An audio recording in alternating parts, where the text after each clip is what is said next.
kwe okusomoozebwa okuli mu Uganda yemu ku nsonga yateereddwako essira ey'ebbeeyi y'ebintu okulinnya, ensonga y'abasibe paka ku lwaliro myezi giri mu mukaaga ng'abakulembeze okuli omubaka wa Lubaga omubaka wa Kawempe North Muhammad Segirinya, omubaka wa Makindye West Alan Sewanyana, myezi giri mu mukaaga nga bakyali mu nkomyo.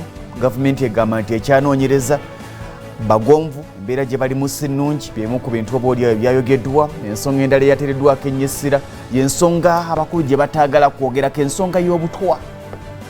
Ebiseera ebisinga bw'oggala omumwa gw'omuntu ng'alina kyagenda okwogera oba ng'alina kyabatise, weekanga akulumya omukono. Nsuubira okuba nti gavumenti ejja kuwuliriza ebigambo bya bannaddiini bye baayogedde. Kizibu nnyo okulemesa omuntu okwogera, ate nze nzikiriza nti kimu ku biyambye pulezidenti wetu Bwabura Kaguta Museveni okuba nga obaolyawo atukulembedde paka ku lwaliro kwe kuba nti abadde awuliriza ebirowoozo by'abantu n'ebigambo by'abantu. Olunaku lwokera ku makya n'olemesa abantu okwogera amazima, manya nti ogenda, kubanga munnaye bakuwamba tomanyi, naye wali bw'oboogera tutandikira Masaka ng'omanya nti batandikira Masaka kanteekeyo ekijinji, tutandikira mu Kampala ng'omanya, naye bw'onaalemesa abantu okwogera bajja sigala nga boogerera mu bukuukuulu ne rediyo katwe zijja kuddamu okukola ekyobulabe. Nsuubira okuba nti aboogera balina ensonga eyeetaaga okuwulirizibwa ate n'okutunuulirwa n'embeera ey'amaanyi okulaba nti ddala bye boogera bituufu, kubanga boogera kwera munyamanze boogera mazima oba ndowooza okunoonyereza kwe kwetaagisa okusinga ate okutiisatiisa. Nja kuyita kutiisatiisa. Njagala kwebaza n'okusiima mu ngeri ey'enjawulo era singa mbadde nafulumyeko nnyo Kampala nga neeteesiteese bulungi Kamalabe na wa Buganda obadde oyina enkoko yange seggwanga nennene zino ez'emitwalo 5 bwe yabadde mu Lutikko Lubaga ebigambo byabadde biwoomunnyo era nzikiriza nti abakulu babiwulidde. Ensonga y'emmwanyi tetunnagivaako, nzikiriza nti singa okera ku makya n'otaataganya omulimu gw'emmwanyi wano mu Buganda n'eddala ne mu Bugisu obeera otukutte ewaluma. Nawulidde abakulu buli omu ng'ayogera ebyo, naye Kamalabe na wa Buganda njagala kwebaza mu ngeri ey'enjawulo era ey'enkizo. Ebigambo byabadde bya nsonga era ng'abakulu balina okubiwulira. Bw'okera ku makya n'ogamba nti omuntu omu yagenda okuluŋŋamya entunda y'emmwanyi mawanga ag'ebweru, noga nti omuntu omu yagenda okusalawo ebbeeyi y'emmwanyi, alina faamu mmeka? Alina yiika eziwera 1,000. Nga bwe yakikola luddawa, ze zimu ku nsonga ze tulina okutunuulira nti tumuwadde obusobozi n'embeera n'obuyinza okukola kino. Nga bwe yakikola e Brazil ne babeera bulungi, nga bwe yakikola mu Ethiopia ne babeera bulungi. Oba oliawo ate jjukira nti alinako n'akabuuza nti eddwaliro lyagaana wadde nga ssente zaafuluma. N'abakulu bennyini ndowooza abatuteekerateekera ebintu nga bino, nzikiriza okuba nti gw'ogenda okugamba nti katusazeewo okuva mu kago gw'ensi yonna ogw'emmwanyi, tusazeewo no tumuleete mu Uganda atukolereko, ng'olinawo yiika z'emmwanyi eziwera. Simanyi oba bateeka omukono ku ndagaano eyo kuliko aweza yiika z'emmwanyi 1,000 okusinga bali mu kulunda. Ndowooza enteekateeka eyo ekibanga kirungi ku lw'eggwanga bandigitandikidde mu kulunda eri, netugamba nti amata muntu omu yagenda okugaluŋŋamya, naye bwe kibanga kya mmwanyi ate nga bateekerateekera eby'emmwanyi by'enkya, onoonya aweza yiika 10 ez'emmwanyi nga taliiwo. Sisuubira nti mu Uganda tulina bantu basobola kukola mulimu ogwo. Bandiwadde baganda bange abakibinge naku zino mbalaba balungi, n'abalala bangi abasobola okukola omulimu ogwo. Bwe kibanga musiga nsimbi twamutunuulira tuga nti ssente zagenda okukozesa zaffe, lwaki tetuziwa abaana abafa abawanuleda bali mu system abategeera omulimu ogukolebwa? Tebaagala byowulira naye nga ge mazima agakawo. Ggwanga bwe tulina okulitambuza, bwe baba nga abantu ng'abo bavuddeyo ab'enkizo, nga ffe tukulidde ku mwanya ebusubi ky'amaganda. Nabadde mu Lwengo eggulo mu mipiira gy'abaganda bange egy'ebusubi mu Lwengo, naye ng'olabira ddala nti tuyimiridde ku mwanya ebitooke byafa. Kati bwe binaddamu okuginnyimuka nga baga nti kaakati n'amatooka agagenda ebweru nago tugenda kufunayo omukyayina omu yagenda okugasalirawo. Uganda ewooma. Naye byonna mu byonna olunaku olwaleero nja kusooka okufuna emboozi y'emu ku byabaddewo olunaku lw'eggulo mu masinzizo, naddala nga tandikira e Lubaga ewabadde Kamalabe na bwa Buganda. Nawuliriza ne ŋŋamba be bantu be twetaaga. Kati naye banaamugaana okwogera ag'amagezi ge yatuwadde n'endowooza gye yatuwadde, mwandigifunye mutya? Katufune emboozi eyo. Okubuulira kwe akwesigamiza nnyo ku kutumbula obumu n'obuntu bulamu kw'ossa okusabira eggwanga okuvunuka emize emibi egirimalawo omuli okubulaakanya ensimbi ezandiyambye okujuna abanaku kw'ossa obuli bw'enguzi obweyongera okukula buli lunaku. Bameka be tuwulira abatulugunyizibwa eyo gye tubeera abalala bali mu makomera ng'ate tebawozesebwa. Ssaabasumba asinzidde mu kitambiro kya misa kino ne yeebaza Ssaabalamuzi Alfonse Owiny-Dollo olw'omutima gw'Obwasseruganda gwe yayolesa bwe yavaayo ne yeetondera Obwakabaka bwa Buganda n'abantu baabwo olw'ebigambo ebya simattu byayogera ku Bwakabaka. Abeera ekyokulabirako kyaffe n'abakungu abalala bonna aboogera ebyansumattu ogamba nti gonsinze kikolwa kya buzira, kikolwa kya kwagala. Era bwe yagamba nti gunsinze emitima egyali gyewanise ennaku kino bagamba egyali gikalubye mitima gyakaluba ndowooza bannaye gyagonda kati nigikakkana. Ssaabasumba yalabudde gavumenti okukomya okutiisatiisa bannayuganda abavaayo okwogera ku bantu abeesomye okuwa bannaabwe obutwa ekiviiddeko abangi okutandika okwekengera buli wabeera balaze n'asaba wabeerewo okunoonyereza ku nsonga eno. Naye tokyogerako naye ng'olaba abantu bajja n'emizindalo gyabwe bajja naki ensonga genda banze mu kitundu lwotuka kati wegende kati nganze bwendi archbishop ate bante bankuuma nnyo ne buli munaga oli aki obunkenke we buli basebo ne bannyabo.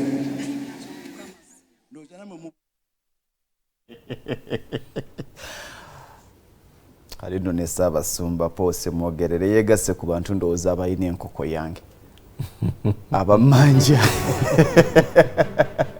badde manyize yalowoozeza ku kigambo okutiisatiisa naye nyini akikozeseza. Olunaku olwaliro genda kuba nga neegatibwako Bishop Sempala Stephen okuva emukono era nga tunulira ku nsonga endowooza ku lwaliro essuubi ly'Abannayuganda lisigadde mu bannaddiini kubanga bannabyabufuzi kati baba gatogeza n'oyogera bannaddiini ndowooza be basigadde okwogera. Bishop nkwaniriza ku BBS fayina ya yoga okumalako ekisiibo okutuuka mu nnaku enkulu Easter twagimazeeko kati tuli mu Easter Monday tuli mu Gandaalo sooka obuze ku Munnayuganda akulaba. Bannayuganda bannaffe Mukama yeebazibwe, twebaza Katonda abakuumye. Okusooka kwa byonna njagala okusiima Katonda olwa Ssaabasajja Kabaka n'Obwakabaka okutwaliza awamu omulimu Katikkiro gwakola. Nyongera okumuyozaayoza Ssaabasajja, Mukama yeebazibwe akutuwadde ng'okyali mumuli mu ggwanga lyaffe Buganda ne Uganda n'ensi okutwaliza awamu. Oli kyakulabirako gye tuli ate era bwe tudda mu Bwakatonda obufuzi bwonna obukulembeze bwonna Obwakabaka bwonna buva eri Katonda. Kati ekyo tukyebaliza Mukama. Twagala ssebo Katikkiro okusiima mu byonna by'okola, emirimu gy'okolera Obuganda ne Uganda okutwaliza awamu n'ettundutundu lyaffe lino erya East Africa kati eriva ku Indian Ocean ne lituuka ku Atlantic Ocean. Ne twebaza Katonda olwa Africa yaffe eggwanga lino eddene ery'omuddugavu. Twagala twebaze Katonda atuwadde obulamu. Tumanye nti nga Katonda mulamu, Yesu nga tumujjukira nti yazuukira, atuwadde obuwanguzi, naffe tujja kubeera balamu, ensi yaffe ejja kubeera bulungi. Waliwo essuubi nti embeera eriwo nammwe mu bannaddiini mubiraba abantu babulijjo bye balaba nti ddala kituufu waliwo embeera etali nnungi mu Uganda. Kituufu bannaddiini abaana ba Katonda embeera tugiraba naye byonna nga bwe tuwulira nti ebyafaayo biddiŋŋana okuva omuntu lwe yagwa ku lubereberye abaana ba Katonda bampuliriza, okuva omuntu lwe yagwa ensi neyonooneka. Era tulaba first mother nga mukulu w'omulala eyalina okuba nga amulabirira ate amugjawo. Tukyali ku mulembe gwa Kayini ne Abel. Tukyali ku mulembe gwa Kayini ne Abel. Omusaayi gutandika okuyiika. Omusaayi guyiika. Naye era n'omusaayi Katonda yayuwa omusaayi okuva ku lubereberye. Bayibuli etutegeeza nti Yesu yattibwa nga n'emisingi gy'ensi teginnaba kubaawo. Yattibwa. Era omuntu bwe yayonoona tulaba mu lusuku Edeni nti Katonda atta ensolo, omusaayi ne guyiika. Era omusaayi bwe gwayiika okuva olwo newabeerawo okutangirira ebibi, okutangirira ebibi okutuusa kubanga okuva ku lubereberye okutuuka Yesu lwajjira, kino kyonna kyali kifaananyi ekyekyo kigenda okujja. Obulokozi bwa Katonda bwalangirirwa. Naye olw'okuba tuli mu kiseera kino Yesu yafa n'azuukira, omusaayi gwe gwayiika gutununule. Ne tujja tulaba ebifaananyi mu Bayibuli ebiraga obulokozi bwa Katonda. Awali obubi Katonda n'ayingirawo okujja nga alokola omwana w'omuntu. Ke kaseera kano ke tulimu nti obubi, amazima gali nti abaana ba Katonda bampuliriza, obubi buli wonna. Ekisa kya Katonda kye kituyambye okuyimirira n'okubeera abalamu. Nandiyinziza okugamba nti akola obubi aleme kukola bubi, kubanga obubi bwo bujja bukolebwa. Bayibuli egamba balina omukisa abatabaganya, banaayitibwa baana ba Katonda. Ekitegeeza obutabanguko weebuli, bulina okubaawo. Bwe tugamba nti mirembe, mazima emirembe tugyagala, naye tulina ate okukolerera emiki emirembe, kubanga obutabanguko bwo oba oyagala oba toyagala bulina okubaawo. Naye kaakati omwana wa Katonda yenna ampuliriza, embeera eno eriwo mu ggwanga ne mu mawanga amalala. Olwaleero tulaba emiwendo gy'ebintu nga girinnya. Niye amazima era gali nti ne mu nsi yonna emiwendo gikola ki? Girinnya. Kakati ekyandibadde ekirungi tukoze tutya iffe abalina entiisa ya Katonda okulaba nti oba emiwendo gipaaluuka ne tufubye tutya okulaba nti tegyongera kola ki? Kupaaluuka. N'okuba nti wadde girinnye, naye omwana wo omulya mmere ayinamu ejjamba mu nsawo erisobola okugula ekyo ekirinnye. Naye mu Uganda tulina challenge nti ebintu biri waggulu ate abantu baavu. Kituufu, naye munnange gye ntambulira, gye nsanze, buli omu alina bw'ajja n'afunyiza munnewe ekikonde ekyettima. Olwaleero olumu nfuna omukisa oba nentulako mu takisi oba nengendako ku bodaboda nengendako ku kaduuka ako ka corner shop ako akatono ako nolaba nga nakola ku kaduuka ako akatono ayagala okulaga abalala nti alina amaanyi. Bonna ne bamulinda kubanga kyekyokuddamu kyabwe mu kaseera ako mu kitundu ekyo. Naye nalina corner shop eyo nalaga amaanyi. Olumu nja neŋŋamba ne wange, lwaki tokeera kuba omanya nti banno bakwesize obawe service eyo? Nagamba muzeeyi nze obudde bwange bwenjagala. Nangamba okay, bw'obanga bwe budde bwobwo lwaki totrainingayo muntu n'abeerawo kwegamba n'awa service abantu? Ogenda okulaba sirina biseera ebyo. Nogamba okay, naye alaba w'amaanyi. Ekitegeeza abaana batambulira mu zi V8 zimpa enkoni enzirugavu abatugoba mu makubo ng'ate ssente be baziba ne bazimba enguudo enfunda ne batusuula myala. Si be bokka abalaga amaanyi, si be bokka. Okuva omuntu lwe yagwa tulina okwetoowaza. Amazima gali nti abaana ba Katonda tulina okwetoowaza.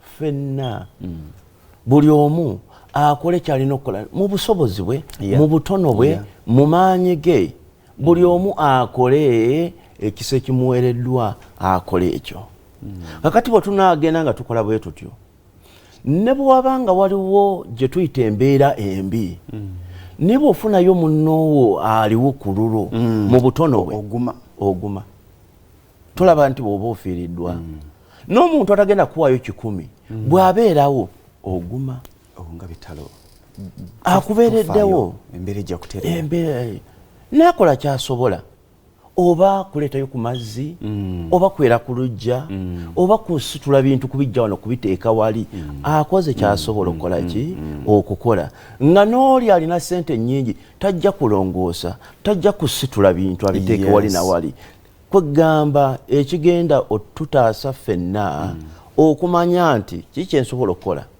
nenkola ekyo neŋŋamba ogwo gwe gwange mukama weebwa ekitiibwa ku busobozi obwakoze eki bwampadde naye bwe mbeera nga nina kyensobola mirundi mingi nnyo nze nsanga abantu n'osanga oli akutte akacupa k'amazzi amaze okukanywa n'akasuka nga bwakoze eki bwayagadde n'omugamba akacupa ako nange bwe nkwata akange nenkakasuka n'oli n'akwata ekiveera n'akisuula n'oli n'akikwata n'asuula tugenda okukomekereza ng'ate tuggyeemu amataba oba tunoonya obutonde naye ng'oli agamba tebinkwatako kanso tugiwa ssente ejja kukola ki ejja kubijjawo kituufu tugiwa ssente okubijjawo naye lwaki nkwata ekisaaniiko nenkasuka lwaki tebinkwatako attitude mu mbeera